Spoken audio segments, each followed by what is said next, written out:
末日降临，全球冰封，各种生物大面积的灭绝，就连人类也在这场灾难当中死掉了95%以上。现在是末日降临1个月前，我居然重生了，并且拥有了特殊能力。怎么回事？我不是被那些禽兽邻居们给杀死了吗？回过神之后，开始打量周围的一切。这个地方他并不陌生，是他自己的房子。打开自己的手机看了一眼，上面显示着时间11月12日，距离末日来临还有整整1个月。看样子我是重生了。他心念一动，一时瞬间就进入了那道白光当中。结果进去一看，发现这里竟然是一个巨大的储物空间。这是一空间，看来我重生之后拥有了一些特殊的能力，有了这个巨大的储物空间，在末日存放物资就方便多了。他的意识立刻回到自己的房间，然后开始尝试着把家里面的东西往空间当中放。不过单单是这个可以收纳物体的巨大空间，就可以让我存放海量的资源了。全球冰封即将降临，第二天，我推来了一大车的物资来到了小区。一路上许多邻居都看到了这一幕，都不禁议论了起来。夏天啊，你怎么带了那么多东西回来？是不是仓库里面处理的这么多你也用不完？要不然给邻居们分点。他说话的时候，他那个孙子小虎已经爬上一辆手推车，伸手就掏出一盒巧克力。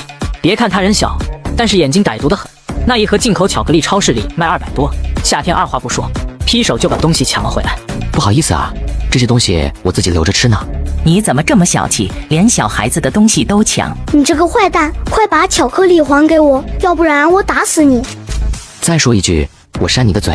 熊孩子被夏天吓住，哇的一声就大哭了起来，坐在地上开始撒泼打滚。你多大个人了，怎么还跟小孩子计较？不就是一盒巧克力吗？送给孩子吃怎么了？当谁想占你便宜似的啊？我说了，这是我自己吃的，想吃自己去超市买去。全球冰封即将降临第3天，我贷款1000万打造一个超级庇护所，在庇护所四周安装了坚不可摧的护栏，还囤积了大量的武器弹药，以及未来几10年可用的所有药物。然后我打开异空间，查看扔进里面的物资的变化，放了1个晚上的肉类和水果蔬菜，竟然丝毫没有变化。我的异空间是独立于这个世界之外的，或许时间变化的规则也有不同，有可能是时间流速更慢，甚至是静止的。这可是个天大的好消息，这样一来，我可以毫无顾忌地往里面放各种各样的东西了。不过，当夏天查看放进去的几条鱼时，却发现它们都死了。死了之后栩栩如生，也并没有出现变质。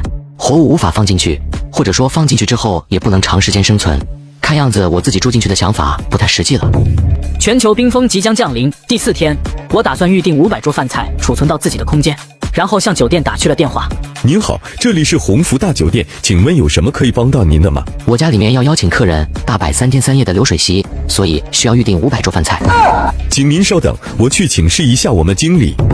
先生您好，我是鸿福大酒店的经理陈定方，不知道您如何称呼？我叫夏天，我要订500桌酒席的事情，你们这边有问题吗？夏天先生，500桌酒席可得上100万，如果您需要的话，我们会马上为您准备，不过需要您提前打20万定金过来。这个没问题，等下把你们账号发过来，我给你们转账。夏天先生，您订购的500桌酒席我们已经准备好了，请问你现在方便接收吗？你们送过来就行了。这500桌酒席足够我吃上2、3年了。于是他又给天海市的几大菜馆都下了单子，让他们给自己的送100桌过来。8大菜系包括西餐，足足订购了几千桌。这一下子算是把自己半辈子的伙食全都给包圆了。不久之后，鸿福天下大酒店的餐车就来到了岳麓小区的门口，浩浩荡荡20-30辆车把路都给围堵得水泄不通，这可让小区的邻居们都看得傻了眼。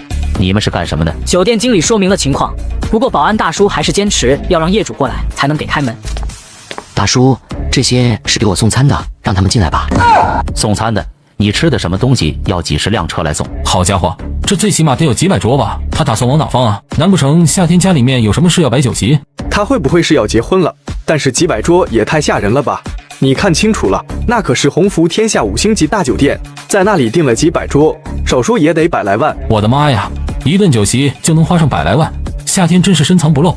以前只知道他们家底子不错，现在看来怕是个大富豪啊。路边的拜金女前女友方雨晴看到这一幕，更是惊呆了，坚定了自己拿下夏天的决心。她主动朝着夏天走了过去。夏天，家里面最近在忙什么啊？买了那么多东西。我这些东西都是帮我老板买的。哎，我要是真的这么有钱就好了。你不是跟我开玩笑吧？我怎么会骗你呢？我们都认识好几年了，我们家啥情况你也不是不了解。我爸妈都过世了，自己只是仓库一个主管，哪有什么钱啊？不管你是不是富二代，我们都是最好的朋友，不是吗？我可不是一个拜金的女人。全球冰封，末日降临，重生后，我贷款1000万打造一个超级庇护所，在庇护所四周安装了坚不可摧的护栏，还囤积了大量的武器弹药，以及未来几十年可用的所有药物。把500桌用餐盒打包食物全部储存到了自己的异空间世界。大东思索了一番之后，他才想到自己忽略了一个非常重要的东西，那就是生命之源。我去，怎么连水这么重要的东西都能忘了呢？到时候外面普遍都是零下60-70度，而且出门就意味着可能会有危险。大东想了想之后，他直接通过外卖平台下单购买了100个巨大的储水桶，足够自己使用好几年的了。几个小时之后，外卖小哥就给大东送上了门。看到又是大东买了那么多奇怪的东西，周围的邻居们全都在议论纷纷。这个大东是不是有什么毛病啊？就是啊，天天买一些奇奇怪怪的东西。前几天他们家装修，我看到不少人抬着起码10几厘米厚的钢板。可能是脑子坏了，嫌人家电影里面搞什么安全屋呢？我也在国外的视频里面看到过一些有钱人闲得无聊搞那种东西，这不完全是杞人忧天吗？是啊，现在又买了那么多水桶，他该不会以为天海市将来会缺水吧？估计脑子有毛病。现在你们就笑话老子吧，等到寒冰末日来临的那一天，你们就会明白自己现在有多愚蠢了。大东啊，你买那么多水桶到底是干啥的？有什么需要帮忙的和我说，我给你搭把手。保安大叔是退伍兵，无儿无女，在小区当了10几年保安，一直尽职尽责。前世的时候，他为了帮助一对即将饿死的母女，把自己最后的粮食捐献了出去，自己活活饿死。保安大叔人也不错，我还是给他提个醒吧。保安大叔，今年气温有些反常，我有内部消息，这个冬天很不好过。为了以防万一，你最好也多囤点吃的喝的，免得到时候物资涨价。大东啊，真的假的？消息靠谱不？你看看，我都准备了这么多东西了，你可以囤点泡面和矿泉水，这些东西也不怕买得多。不过一旁的汤大爷闻言，却走过来对大东说道：“大东啊，你可千万别到处说这种话。现在我们的社会安定祥和，怎么会缺少物资呢？说这种话小心被人举报，你造谣，到时候可是会被请喝茶的。”我能提醒的已经提醒完了，信不信就是你们的事情了。回家之后，大东把100桶水桶装满，全部储存到了异空间。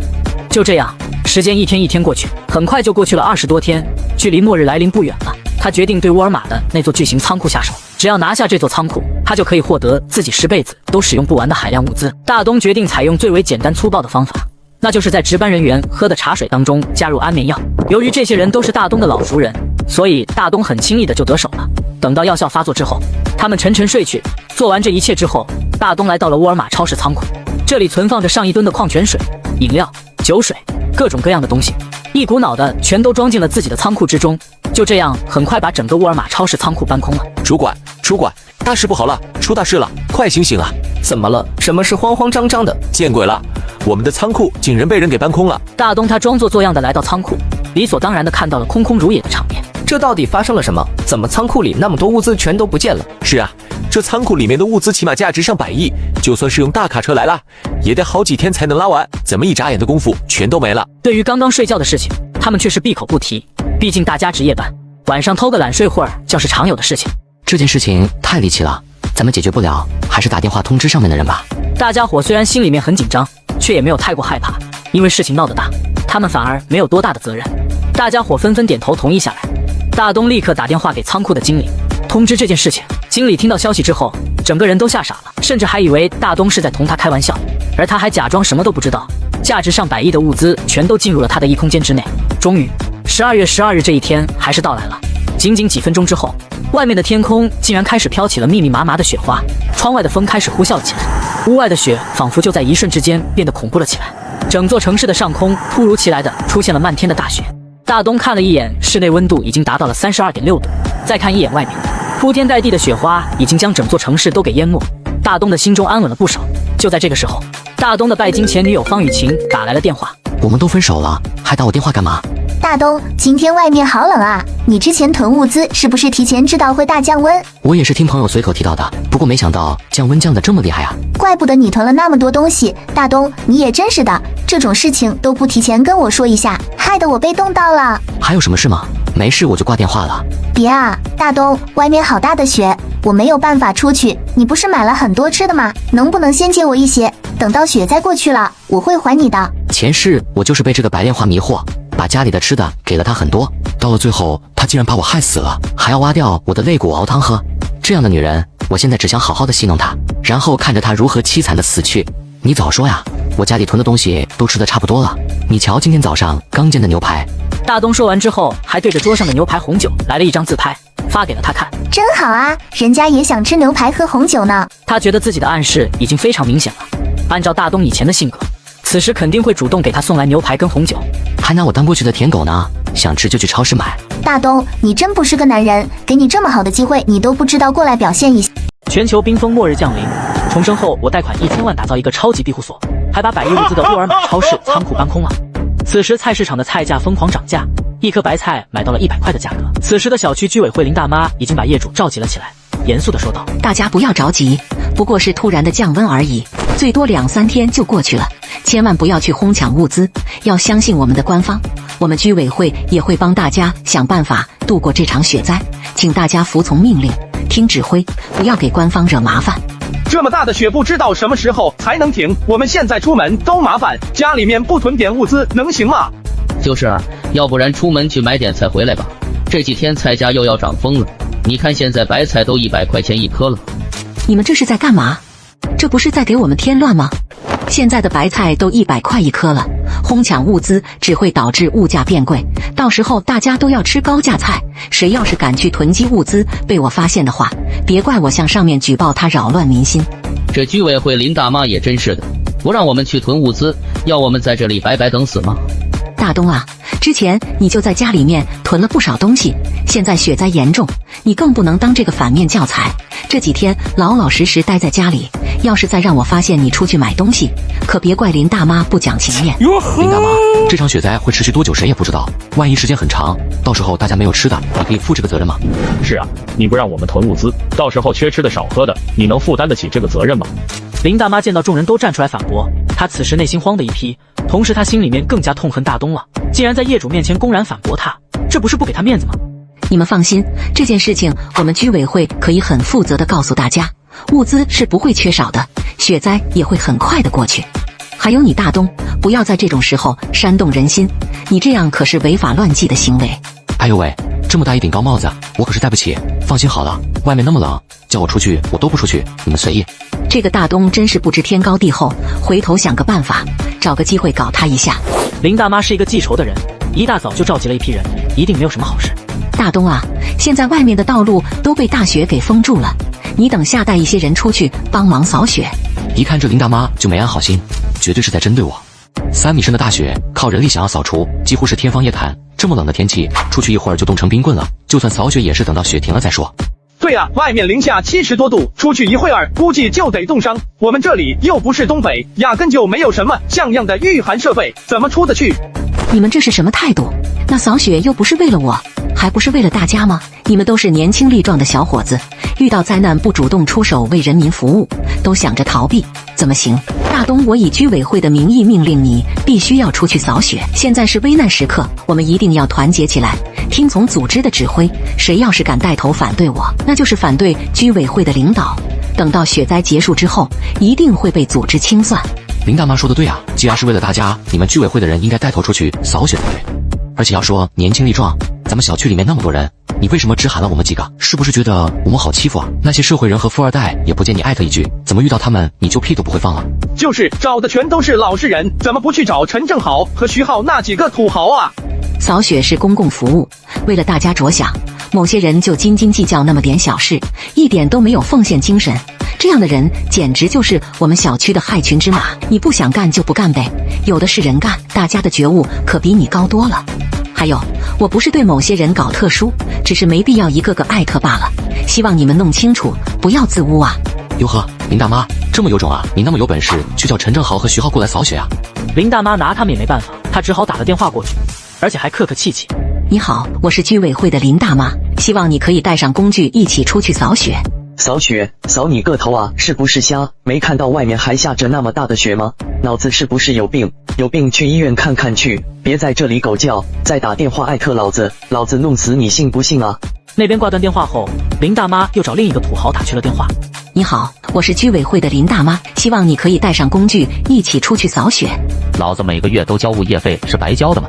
没有老子的钱，你们这些居委会的人都得饿死，天天拿着业主的钱作威作福，还把自己当主人了，搞笑。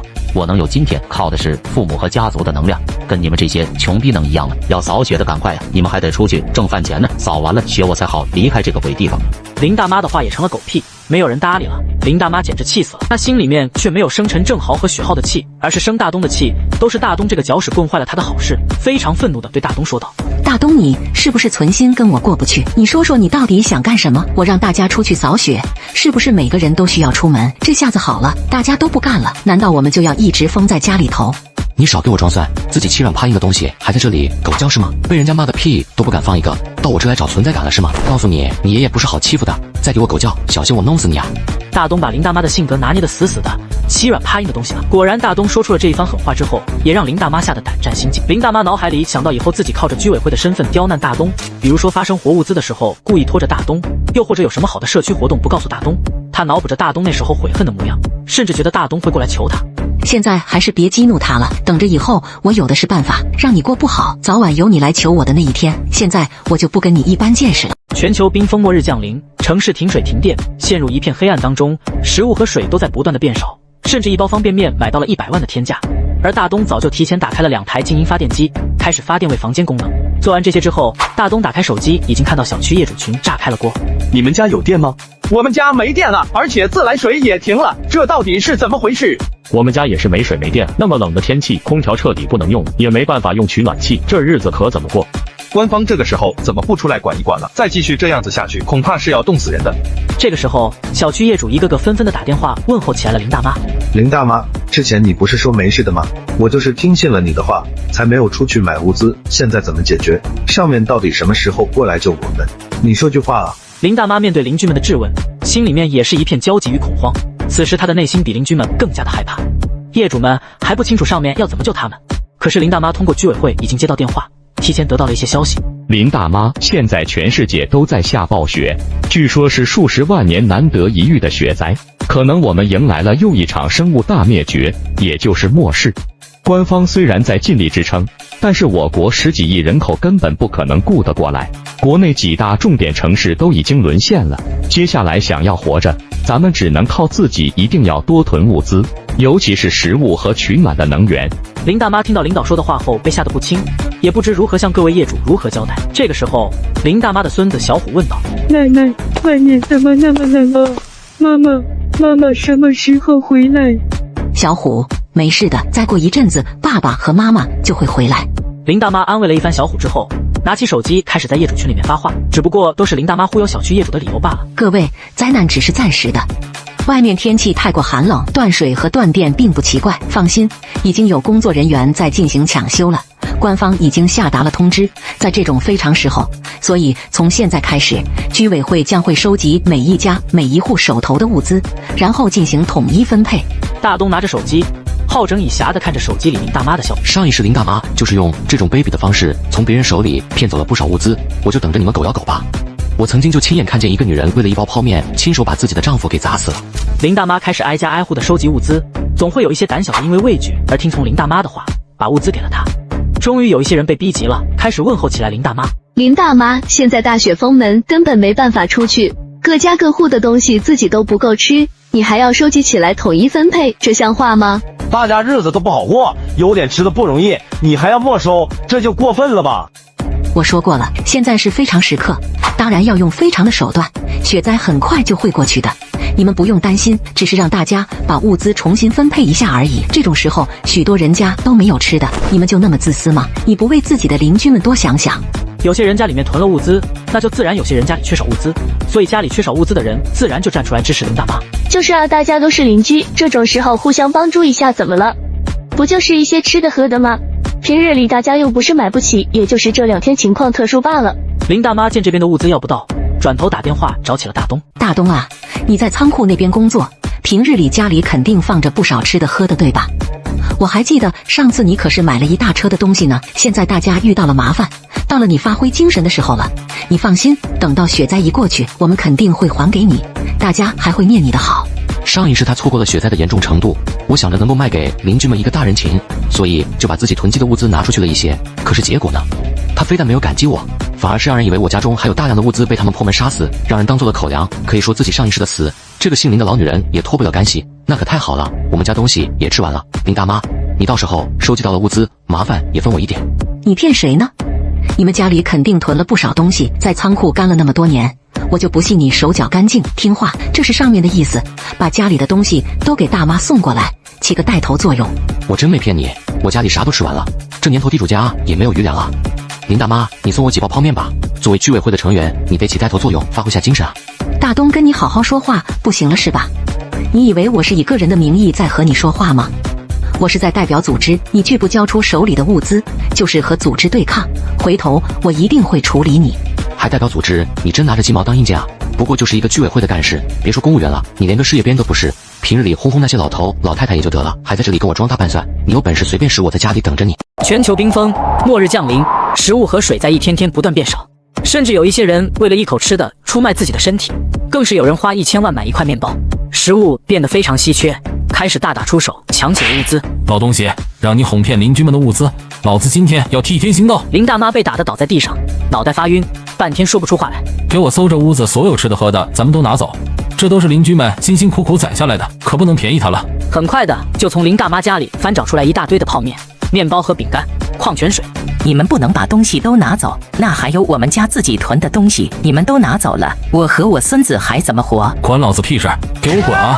这个时候，林大妈的孙子拿出一把水果刀，对着他们生气地说道：你们这群狗日的，都给我滚出去，不然我就弄死你们！哟呵，小屁孩哪凉快哪待着去！熊孩子气得不行，一跃而起，把水果刀砸到了小卡拉米的屁股上。老五什么时候练得这么好的腿功啊？竟然把那个小兔崽子给踹飞了，厉害厉害！小卡拉米拔下屁股上的刀子，洋洋得意地说道：帅不帅？真该让你们把刚才那一幕给拍下来。林大妈自己身上有伤，本来想躺在地上装死，可是看到疼爱的孙子被人踹得那么重，绝望地痛呼了一声：小虎，我的孙子！这就是你哄骗邻居们的代价，我这是替天行道。而另一边的大东通过监控看着林大妈被打的画面，那叫一个爽啊！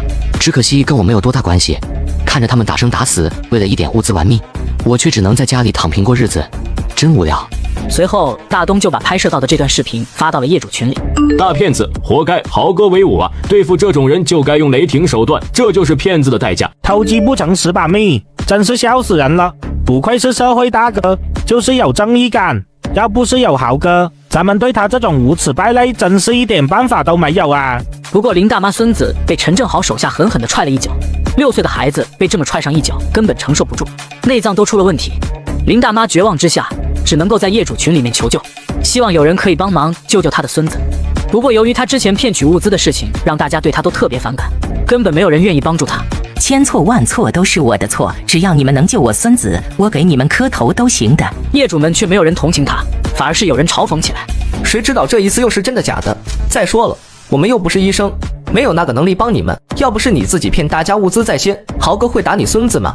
说到底还是你自找的。就在这个时候，一个叫周可儿的女人发来了消息：我是医生，让我给孩子看看吧，不过我不保证一定可以把他治好。末日开始，1周的时间已经过去了，所有人的食物所剩无几，业主小区群开始出高价买食物。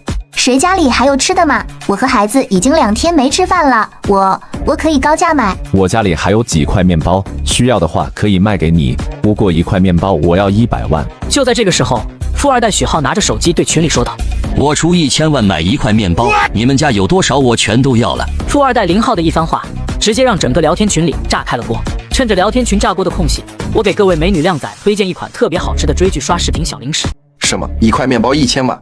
我没听错吧？你们不要这个样子，哄抬物价，我有点害怕了。雪灾一定会过去的，对吧？真没有必要这样子，1块面包1000万，真以为世界末日了？又不是丧尸围城之鱼吗？你们别管那么多，反正老子我就是有钱，花钱买个安心行不？你们愿意卖就私信我，不愿意的就拉倒。宝妈伤心的拿着手机对着群里说道：你怎么能这样啊？我们家一口吃的没有了，买食物是救命的。我可没有跟你抢，只不过我开价高一些，大家愿意卖给谁是他们的自由，你管得着吗？求大家帮帮我们吧，我儿子才9个月，我没有吃的就没有奶水给他，我们娘俩都要饿死啊！妇女通过卖惨博取大家同情心，最终获得了少量的食物，而土豪许浩靠着超能力，最终从许多邻居手中买到了物资。大东通过监控看到这一幕，不由得说道：这是金钱在末日当中所能发挥的最后余热了，大概不需要多久，就会随着物资的耗尽，发现金钱变成了废纸，物资才是绝对的王道。到时候不知道多少人会对自己收买物资的行为悔青了肠子。